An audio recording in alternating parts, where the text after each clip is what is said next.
నమస్తే అండి. ఎలా ఉన్నారు? నేనైతే చాలా బాగున్నాను. మీరు కూడా బాగుండాలని మనస్ఫూర్తిగా కోరుకుంటున్నాను. నేను మీ Chennamma. Welcome to my channel Chennamma vlogs 328. ఇప్పుడైతే ఈ వీడియోలో నేను కోళ్ళను పెంచుకుంటే ఇంట్లో గోమారి పడితే ఎట్లా ఉంటాయో అయితే చూపిస్తున్నాను చూడండి. ఇక్కడైతే చూపిస్తున్నాను చూడండి. ఆ చిన్నదైతే గోమారి, ఇక్కడైతే కొంచెం పెద్దగా కనిపిస్తుంది కానీ ఇంకా అదైతే అంతకన్నా చిన్నగా ఉంటుంది. అది మీకు చూపించాలని నేను మస్తు ట్రై చేసినా కానీ అది అయితే ఫోన్లో కనిపించట్లేదు. జూమ్ చేసినా కూడా కనిపించట్లేదు. కింద అయితే చిన్న చిన్నగా కనిపిస్తుంది, అసలు తెల్లగా. అసలు నార్మల్గా అయితే అబ్జర్వ్ చేస్తేనే కనిపిస్తుంది, కానీ అది పడితే మాత్రం అసలు మామూలుగా ఉండదు. ఇంట్లో కరవదు కానీ ఎప్పుడు పారాడుతూనే ఉంటుంది ఒంటి మీద, అసలు డే అండ్ నైట్. ఇక్కడైతే చీపురు ఉంది కదా, ఆ చీపురు దగ్గరనే మా పొదిగేసిన కోడిని అయితే ఉంచుతాం. ఆ కోడికే ఎక్కువ పడుతుందండి. అసలు కోళ్ళను పొదిగేస్తే సరే ఎక్కువ పడుతుంది, బయట ఉన్న కోళ్ళకైతే అంత పడట్లేదు. ఇంకా అది మిషన్ కుడదామని చెప్పేసి అక్కడ ఊడ్చుట్టే అస్సలు కూర్చొనియలేదు. దాన్ని తీసుకుపోయి బయట పెడితే మొత్తం ఎండకు అంతా ఎక్కడ ఎవరెవరు వస్తే వాళ్ళ పైకి అయితే ఎగిరింది. అదైతే మొత్తం మా ఆయన మీద పడి, మా ఆయన ఇంటికి వచ్చి స్కూల్ దగ్గరకు పోయి మా పెద్ద పాపను తోలుకొని వచ్చే వరకు అసలు ఆయన ఒక హాఫ్ అన్ అవర్ ఉండనియలేకపోయింది. ఇంకా అప్పుడప్పుడు వచ్చి నెంబడే ఇంకా చూడండి, నేను మందు తీసుకొస్తా, ఈ గోమారి అయితే సావ కొడుతుంది, ఎట్లా ఉంటున్నావు ఇంట్లో అని చెప్పేసి అయితే ఇదిగోండి చూపిస్తున్నా. మందు అయితే తీసుకొచ్చిండు. ఇగో కోడైతే బయట పెట్టేసిన ఒక హాఫ్ అన్ అవర్ అట్లా ఎండలో ఉంచి, ఇంక ఇప్పుడైతే మళ్ళీ చనిపోతే కష్టం అని చెప్పేసి దానిలో అరువు కింద అయితే పెట్టిన. ఇంకా మా ఊళ్ళో ఒక హాఫ్ అన్ అవర్లో తీసుకున్న డెసిషన్ అయితే అసలు ఎంత పని అంటే అసలు అనుకోలేదు. సామాన్ మొత్తం బయట పెట్టేసి ఒక హాఫ్ అన్ అవర్లోనే మొత్తం పంపు తీసుకొచ్చిండు మా మరిది. మా ఆయన పోయి మందు తీసుకొచ్చిండు. ఎంబడే కలిపి ఇంకా నీళ్ళైతే పోసి కొడదామని చెప్పేసి ఇంకా సామాన్ మొత్తం అయితే నేను బయట పెట్టేసుకున్నా. బట్టలు ఎండకు ఏమన్నా ఉన్నా ఎండకి వెళ్ళిపోతుంది అని చెప్పేసి కొన్ని ఎండకు పెట్టిన.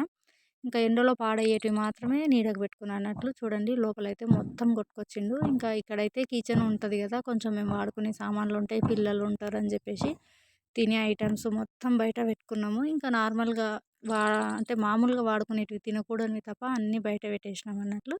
ఇంకా మొత్తం చూడండి ఇవన్నీ మొత్తం కొట్టేసి ఒక హాఫ్ అన్ అవర్ వరకు మొత్తం తుంపిరిలాగా పెడితే అది మొత్తం బండలకు ఇంకిపోయే వరకు ఒక హాఫ్ అన్ అవర్ అట్లనే బయట కూర్చున్నాం అన్నట్లు. అన్నిటికీ కొట్టి ఇంకా కొట్టేటప్పుడు అయితే నేను మందు బయటకు వస్తుందని చెప్పేసి డోర్ మూయమన్నాడు. డోర్ మూస్తే ఇంకా ఒక హాఫ్ అన్ అవర్ ఆయన ఎట్లా అంటే మొత్తం లోపలనే ఉన్నాడు కదా, కిటికీలు కూడా లేవు కాబట్టి ముక్కులోకి గొంతులోకి పోయి అసలు మస్తు అంటే మస్తు సేపు తగ్గిండు. నిజంగా ఏమవుతుందో అని నేనైతే మస్తు భయపడి ఒక హాఫ్ అన్ అవర్కి ఎక్కువనే కూర్చున్నాం బయట.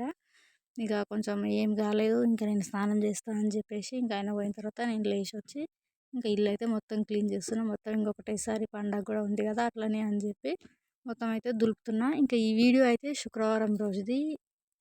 ఇంకా మందు మొత్తం గోడలకు కొట్టేసరికి అక్కడ మొత్తం పాత మట్టి ఉండే, అది మొత్తం టపాటపా మొత్తం బుక్స్ పై పడింది.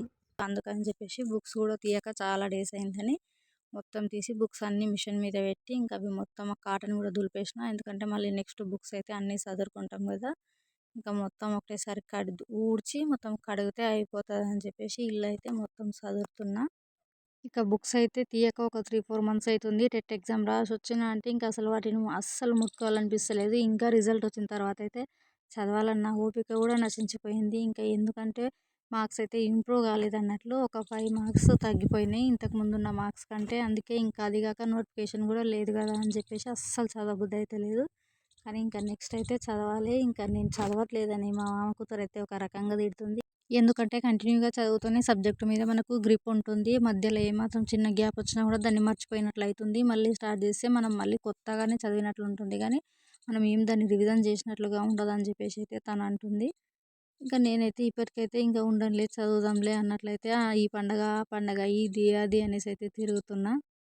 ఇంకా ఇప్పుడైతే ఇల్లు మొత్తం సర్ఫ్ నీళ్ళు అయితే వేసినానండి. ఇంకా మందు కొట్టిండు కదా ఆ పంపుతో అయితే ఆ గిన్నెల స్టాండ్, సిలిండర్, అసలు మేము ముట్టుకునే ప్రతి ప్లేస్ను కూడా సర్ఫ్తో నేను క్లీన్ చేస్తున్నానా లేదా అని మా ఆయన ఇంట్లోకి బయటకు తిరుగుతూ నన్ను అబ్జర్వ్ చేస్తూనే ఉన్నాడు.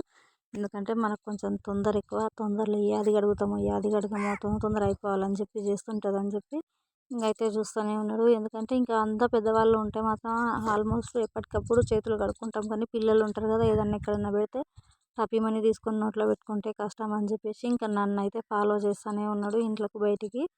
ఇంకా నేనైతే మొత్తం మొత్తం అన్నీ ఆల్మోస్ట్ కడిగినా, కానీ నాకు అప్పుడప్పుడు ఇంకా ఆయన చూడకపోతే కూడా నాకు ఇంకా అయిపోయింది అన్న తొందర కూడా ఉంటుంది అని చెప్పేసి చూడడం కూడా ఒక అందుకు బెటరే అనిపిస్తుంది. ఎందుకంటే నాకుండే తొందర అట్లా ఉంటుంది, తొందర అయిపోవాలి అయిపోవాలి అన్నట్లు. మామూలుగా మేము రెగ్యులర్‌గా ఇల్లు కడగము. ఎప్పుడైనా సరే తుడుస్తాము. ఇల్లు సున్నం వేసినప్పుడు మాత్రమే కడుగుతాను. ఎందుకంటే వాటర్ పోవడానికి బయటికి ఉండదు.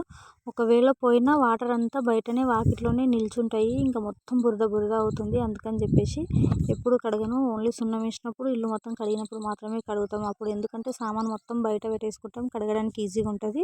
నేను అక్కడ చూసిన చూడండి బీరువా పక్కల మొత్తం బుక్స్, బట్టలు అవన్నీ కాటన్లలో పెట్టుకుంటా. సామాను మొత్తం కిందే ఉంటుంది. ఇక ఈ సిలిండర్ దగ్గర ఇంకా బిందెలు అవన్నీ కూడా కిందనే ఉంటాయి. అవన్నీ అక్కడ తీసి జరిపి కడగడానికి వస్తుంది. కానీ బుక్స్, బట్టలు అయితే తీసి కడగడానికి రాదు. కాబట్టి ఎప్పుడైతే తుడుచుకుంటా ఇంకా కడుగుతున్నప్పుడు అయితే మొత్తం ఎక్కడున్న దుమ్మంతా బయటకు వచ్చేస్తుంటే మా ఆయన అయితే రోజు తుడుస్తావు, రోజు ఊడుస్తావు, చూడు ఎన్ని రోజులైందో ఇల్లు అన్నట్లు ఉంది అని అంటున్నాడు. ఆయనకి ఏం తెలుసు చెప్పండి, కడిగేటోళ్ళకి తెలుస్తుంటుంది ఆ బాధ. ఇంకా నేను నీళ్ళు వస్తా లోపల నుంచి కొడతా ఉంటే మా పెద్ద పాప అయితే ఇంకా ఇక్కడ బయట బట్టలు అయితే పెట్టినా కదా వాటికి కిందికోకుండా వాటిని కొడతానే ఉంది ఇంకా పూర్తిగా బయటకైతే. ఇక తనైతే నిజంగా మధ్యాహ్నం వచ్చింది కానీ అస్సలు తను రావడమే పని స్టార్ట్ అయిందండి. నిజంగా నాకు హాఫ్ డే స్కూల్స్ ఎందుకు స్టార్ట్ అయినాయో అనిపించింది. అంటే ఆ రోజు వాళ్ళకి హాఫ్ డే స్కూల్ కాదు, మండే నుంచి స్కూల్. కానీ ఆ రోజు వాళ్ళకు సాటర్డే రోజు వాళ్ళ స్కూల్ సెంటర్ పడింది. అందుకని అంతకుముందే మొత్తం వెరిఫికేషన్ చేసి సెంటర్కి మొత్తం నంబర్స్ అవన్నీ వేస్తారు కదా, అందుకని చెప్పేసి వాళ్ళకి హాఫ్ డేనే వదిలేసారు.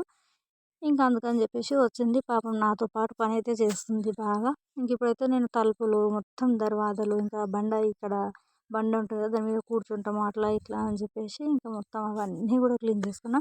మొత్తానికైతే ఇల్లు కడగడం అయితే అయిపోయింది. ఇంకా ఈ నీళ్ళన్నీ బయటికి కొట్టాలి. తను ఇంకా కొట్టి కొట్టి అలసిపోతుందని నాకు ఎక్కువ పని చేస్తే బాగా అలసిపోతుంది చిన్న వయసు కదా అని చెప్పేసి ఇంకా నాకు ఎక్కువ చేయనీబుద్ధి కాదు. కాకపోతే ఇంకా మా ఆయన అయితే చేయాలి, ఇప్పటి నుంచి చేస్తుంటేనే అలవాటు పడుతుంది అని అంటాడు.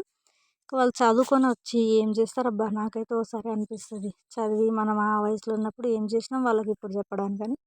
ఇంక ఇప్పుడైతే మొత్తం కడిగేది అయిపోయిన తర్వాత ఇంకా మళ్ళీ తుడుస్తున్నాను ఒకసారి. ఇంకా మొత్తం తుడుచుకున్నాం అనుకోండి ఆ సర్ఫ్ కానీ ఇంకేమైనా మందు స్మెల్ ఉన్నా కానీ మొత్తం అయితే పోతుంది. చూడండి కోడి అయితే అది రోజు ఇంట్లో ఉండే అలవాటుకైతే ఇంట్లోకే వస్తుంది. అసలు ఎన్నిసార్లు కొట్టినా కూడా ఇంట్లోకే వస్తుంది. మిషన్ మీద డస్ట్ పడకుండా ఒక క్లాత్ కప్పుతా. అది తర్వాత బయట కర్టెన్ ఉంటుంది అవన్నీ మొత్తం కూడా తీసిన. ఎందుకంటే డోర్ దగ్గరనే కదా అవన్నీ ఉండేటివి. అది మొత్తం పారాడుతుంది అన్నట్లు. ఆ కిచెన్ దగ్గర కూడా నిలబడి వంట చేస్తుంటే ఎప్పుడు పారాడుతూనే ఉంటుంది. అది అసలు 1 మంత్ నుంచి పారాడుతుంది. నేను చెప్తే మాత్రం మా ఆయనకి చీమంతా కూడా జొరలేదు. పాపం ఈరోజు మొత్తం ఆయన మీదనే పడి ఆ ఎండకు బయట పడేసినందుకు ఇంకా మొత్తానికైతే దాన్ని సావగొట్టే ప్రయత్నం అయితే చేసిండబ్బా. ఇంక ఇప్పుడైతే ఇల్లు మొత్తం ఆరిపోయింది. ఇంట్లోకైతే డబ్బాలన్నీ అయితే తెచ్చుకున్నాను. ఇంకా డబ్బాలు మొత్తం తుడిచి పెట్టుకున్నాను. కడగలేదు ఏమీ. ఎందుకంటే మందేమన్నా పడ్డా కూడా ఏం పడనీయలేదు కాబట్టి జస్ట్ క్లాత్తో అయితే తుడుచుకున్నాను. ఇంకా గిన్నెలు అయితే బయట పెట్టినాను కదా, కొంచెం దుమ్ము అట్లా పడుతుందని చెప్పేసి మొత్తం మళ్ళీ వాటర్లో ముంచి కడిగి అయితే పెట్టాను. అన్నీ తోమిన గిన్నెలే. ఇంక ఇప్పుడైతే మొత్తం ఇక్కడ ఇంకా బుక్స్ కూడా చదువుకుంటున్నాం అన్నట్లు. మా పాపను కూర్చోబెట్టిన. పాపను తాను ఇంకా బయట బాగా కూర్చొని వంగి వంగి పని చేస్తుందని బుక్స్ అన్నీ ఒక దగ్గర వేసి కూర్చోబెట్టి ఇంకా కాటన్లో ప్రశాంతంగా కూర్చొని చదువుతుంది. ఇంకా నేనైతే బీరువాని కూడా తుడుస్తున్నా. ఎందుకంటే ఇంకా ఆ బీరువానైతే మా చిన్న పాప వాళ్ళ క్లాస్లో టీచర్ బ్లాక్ బోర్డ్ ఎట్లా యూజ్ చేస్తుందో నా బీరువా మా చిన్న పాప అట్లనే యూజ్ చేస్తుంది. ఏ టు జెడ్ రాస్తుంది తుడుపుతుంది, రాస్తుంది తుడుపుతుంది. ఇంకా మిషన్ అస్సలు ఫస్ట్ మిషన్ దగ్గరనే ఎంత గోమారి అంటే అంత గోమారి. అందుకని మిషన్ దగ్గర ఉన్న ప్రతి ఒక్క వస్తువు పార్ట్ అసలు ఏది వదలకుండా మొత్తం తుడుచుకున్నా అన్నట్లు. ఈవెన్ కరెంట్ బాక్సులు ఉంటాయి కదా, ఆ బాక్సులు కూడా తుడుచుకున్నాను. ప్లగ్గులన్నీ వీకేసి మళ్ళీ ఏమన్నా ప్లగ్గులు ఉంటే షార్ట్ వస్తుంది అని చెప్పేసి అన్నీ తీసి మొత్తం అయితే తుడుచుకున్నాను. ఎక్కడ ఏం లేకుండా అవన్నిటికి కూడా మందు కొట్టిండు. అవన్నీ దాని పక్కనే ఉంటాయి కాబట్టి వీటన్నిటి నిండా ఉంటుంది. ఏ చిన్న మట్టుకున్నా కష్టం అని చెప్పేసి ఇంకా బుక్స్ అయితే సదరడం అయిపోయింది. ఇంకా కొన్ని ఉన్నాయి అవన్నీ అయితే పైన పెట్టేసుకుంటుంది. ఇంకా నెక్స్ట్ అయితే మేము బట్టలు అయితే అన్నీ తెచ్చుకోవాలన్నట్లు. ఇంకా మాకైతే బట్టలు సెల్ఫ్లు అట్లా ఏమి ఉండవు కాబట్టి ఎవరి కాటన్లో వాళ్ళు అయితే పెట్టుకోవాలి. ఇంకా మా ముగ్గురికి 3 కాటన్లు, మా ఆయనకి ఇంకా ఒక బ్యాగ్లో పెడతాం అన్నట్లు ఆయన బట్టలు. ఇంకా కొన్ని ఏమన్నా ఎక్స్ట్రాగా డైలీ యూజ్ అన్నట్లు ఏమన్నా ఉంటే మా చిన్న పాప కాటన్లో అయితే పెట్టేసుకుంటాం. ఇంకా స్కూల్ బుక్స్, బ్యాగ్స్ అన్నీ అయితే మొత్తం దులిపేసుకొని ఇంట్లోకైతే తెచ్చుకున్నాము. బెడ్షీట్లు కూడా ఉతుకుదామని కానీ ఇంకా నాకు ఉతికేంత ఓపిక లేదబ్బా. ఇంకా పండగ ఉంది కదా, ఒక 2-3 డేస్ అయిన తర్వాత ఉతుకుతానులే, ఇప్పుడైతే ఉతకనులే అని చెప్పిన. ఇంక ఇప్పటి వరకే ఒక 3-4 అన్నట్ల టైం 4 అట్లా అయ్యింది అన్నట్లు. ఇంకా బెడ్షీట్లు మొత్తం అయితే అన్ని దులిపేసుకొని ఎండకి వేసుకున్నా కదా ఏమైనా ఉన్నా వెళ్ళిపోతుందని ఇంకా అన్నీ తెచ్చి అయితే ఇంట్లో పెట్టుకుంటున్నాం. అందులో ఐరన్ చేసుకోవడానికి వేరే ఉంటాయి, ఇంకా మేము కప్పుకోవడానికి వేరే ఉంటాయి, ఇంకా మళ్ళీ మేము కొన్ని వాడుకొనివి కూడా ఉంటాయి అన్నట్లు. ఇంకా అవన్నీ అయితే సపరేట్గా పెట్టుకుంటున్నాము. ఇంకా వచ్చినప్పటి నుంచి పని చేసినందుకు తను చూడండి ఎలా ఊగులాడుతుందో. నాకైతే నవ్వొస్తుంది. ఇంకా నాకు అట్లా ఎక్కువ అలసిపోతే మాత్రం అస్సలు చెప్పాలనిపించదు. ఎందుకంటే తను చాలా అంటే చాలా వీక్‌గా ఉంటది. స్ట్రాంగ్‌గా ఉండదు. ఇంకా ఎంతో కొంత మా చిన్న పాప అన్నా కొంచెం స్ట్రాంగ్‌గా ఉంటది గానీ, ఇంకా మా ఆయనైతే పోయి మా చిన్న పాపని తోలుకొనొచ్చిండు. ఇంకా వాళ్ళకి ఫుల్ డే ఉన్నదన్నట్లు. ఇంకా అంతలోపు నేను మొత్తం పనైతే చేసుకొని, అంట్లు గిట్ల తోమేసుకొని, ఫ్రెష్ అప్ అయితే అయినా. అప్పటి వరకు అసలు ఒక చుక్క వాటర్ కూడా తాగలేదండి. ఎందుకంటే మందు అంత పవర్ ఉన్నది. అసలు కొడుతుంటే నేను డోర్ మూయడానికి పోతే మొత్తం మీన స్ప్రెడ్ అయిందన్నట్లు. ఇంకా అందుకని చెప్పేసి మళ్ళీ ఏమన్నా అయిందంటే రిస్క్ అవుతుంది ఎందుకని చెప్పి అప్పటి వరకు అసలు ఒక్క చుక్క వాటర్ కూడా తాగలేదు. ఫ్రెష్ అప్ అయ్యేంత వరకు ఇంకా నేను ఫ్రెష్ అప్ కాలేదు అని చెప్పేసి నేనుంటే మా ఆయన వచ్చి కూర్చొని మా చిన్న పాప స్కూల్ నుంచి వచ్చి నాకు ఒకరు వాటర్ ఇవ్వని ఒకరు టీ అని అంటే ఇంకా నేను చెప్పిన పొద్దుస్తమానం పని చేస్తే నేను ఇద్దరు నువ్వు స్కూల్కి పోయి వచ్చి అలసిపోయినావు, మీ డాడీ మందు కొట్టి అలసిపోయిండు, మీకు ఇద్దరికి ఒకరికి టీ ఒకరికి వాటర్ ఇవ్వాలా, నేనేమో కూర్చున్నాను అంటే ఇంక ఇద్దరు నవ్వుతున్నారు అసలు. ఇంకా మా పెద్ద పాప వచ్చి మళ్ళీ టీ పెట్టింది. ఇంకా ఆల్రెడీ మార్నింగ్ పెట్టిన టీ అన్నట్లు స్పెషల్గా ఇప్పుడేం పెట్టుకోము. ఇంకా అదే వేడి చేస్తే బిస్కెట్స్ తెచ్చుకొని ఇంకా కూర్చున్నాము. అయితే మేము అందరం టూ తీసుకుంటే మా చిన్న పాప మాత్రం మొత్తం తనకే ఇవ్వాలని చెప్పి కూర్చుంది. కానీ నేను ఇవ్వలేదు అన్నట్లు ఇంక అందుకే అలిగి వచ్చింది ఇంట్లోకైతే. అట్లా ఉంటుంది పిల్లలతోనైతే. ఇంకా రేపటి నుంచి హాఫ్ డే స్కూల్స్ కాబట్టి నాకైతే చుక్కలు చూపిస్తుంది అబ్బా. అసలు నిజం చెప్తున్నా మస్తు అంటే మస్తు సతాయిస్తుంది. స్కూల్లో పిల్లలు టీచర్స్కి బెదిరిపోవడం వేరు, ఇంట్లో పేరెంట్స్కి బెదిరిపోవడం వేరబ్బా. ఇంకా నైట్ అయితే ఏం చేద్దామని అక్కడ కూర్చున్నప్పుడే కొంచెం డిస్కషన్ చేసినాం అన్నట్లు మా ఆయన నేను. ఎందుకంటే మేము సండే రోజేమో సండే అని చెప్పేసి తినము. ఆ రోజే మా ఆయన ఇంటి దగ్గర ఉంటాడు. ఇంకా తర్వాత వర్కింగ్ డేస్లో పిల్లలు స్కూల్కి వెళ్తారు. మా ఆయన 10కో 9కో అట్లా వస్తాడు. అప్పుడు ఏం తెచ్చుకోమో అంత ఓపిక ఉండదు. మా ఆయన వచ్చే వరకు పిల్లలు 8 వరకే పడుకుంటారు అని చెప్పేసి ఇంకా ఈరోజు తొందర వచ్చినావు కదా నువ్వు కూడా అంటే ఇంకా మటన్ నేను బోటి తీసుకురమ్మన్నాను. కానీ ఇంకా అక్కడికి వెళ్తే అక్కడ లేకున్నదంట. అందుకని చెప్పేసి మటన్ తీసుకొచ్చిండు.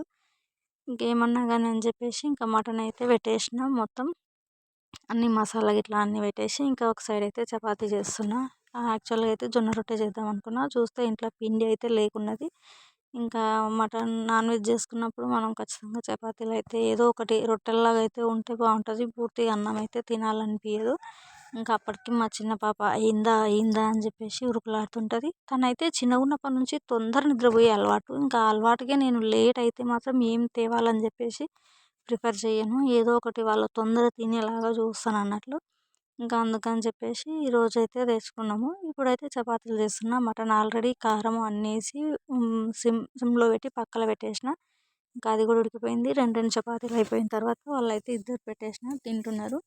ఇంకా మెల్లగా తనకు తినాలనిపించినంత తింటుంది. కానీ కంఫర్ట్గా అయితే తన కడుపు నిండా తినదు. ఇంకా మళ్ళీ మేము ఎంతో కొంత అయితే తినిపిస్తేనే తింటుంది మా చిన్న పాప. మా ఇంట్లో మేమైతే నాన్ వెజ్ కన్నా ఎక్కువ వెజ్కే ప్రిఫరెన్స్ ఇస్తాము. ఎందుకంటే అంత ఇంట్రెస్ట్గా పిల్లలు కూడా తినరు.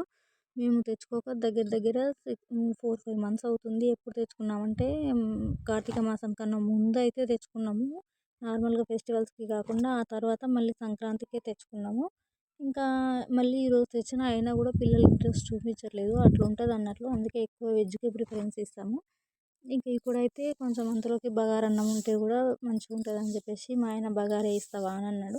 అంటే నేను ఉండి ఇప్పుడు ఇంత లేట్ అయింది అని అన్నా. అంటే ఇంకా అందులో ఏముంది కొంచెం నూనె, కొంచెం అల్లం వెల్లుల్లి పేస్ట్, ధనియాల పొడి కదా అంట. ఇంకా అంతేలే అని చెప్పేసి నేనైతే వేసిన.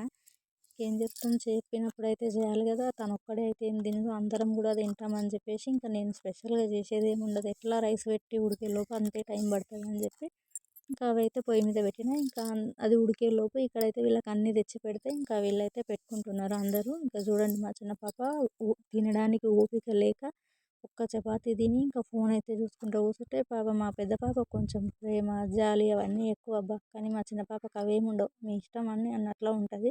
ఇంకా తనైతే తినట్లేదు కదా అని చెప్పేసి పక్కనే కూర్చోబెట్టుకొని తను చూసుకుంటా తనకు చూయించుకుంటా ఇంకా ఇద్దరైతే తినిపించుకుంటున్నారు. ఇంకా మా ఆయన కూడా అయితే ఇప్పుడు పెట్టేసుకున్నాడు. మార్నింగ్ మేము 1కి తిన్నాం అన్నట్లు, మందు కొట్టక ముందుకు తిన్నాము. ఇంకా అందుకని చెప్పేసి 8:30 అట్లా అయ్యింది టైము. ఇంకా అందరం అయితే కూర్చున్నాము. నేనైతే అక్కడ అన్నం ఇంకా కొంచెం సిమ్లో పెట్టిన కదా, అది ఉడికి దమ్కి అయ్యే వరకు అక్కడే వెయిట్ చేసిన అన్నట్లు. వాళ్ళైతే పెట్టుకున్నారు ఇంకా తింటున్నారు అన్నట్లు. నాన్ వెజ్ తెచ్చుకున్నా కూడా మేము 2-3 పూటలు అయితే తినము. 99% ఒక్క పూటకి కంప్లీట్ అయ్యే విధంగా చూస్తాము ఇంట్లో అయితే. ఇంకేమన్నా ఉంటే మాత్రం కొద్దిగా ఉంటే మా మరిది కానీ మా చిన్న పాప కానీ తింటారు. ఇంకా ఎందుకంటే నెక్స్ట్ డే సాటర్డే కూడా కాబట్టి ఇంకా అది ఫ్రైడే నైటే మొత్తం అయిపోవాలని చెప్పేసి మేము ఇంకా దగ్గరనే చేసినాం అన్నట్లు కర్రీ. ఇంకా ఇప్పుడైతే నేను కూడా వచ్చేసిన. మా వాళ్ళు అయితే తింటూనే ఉన్నారు.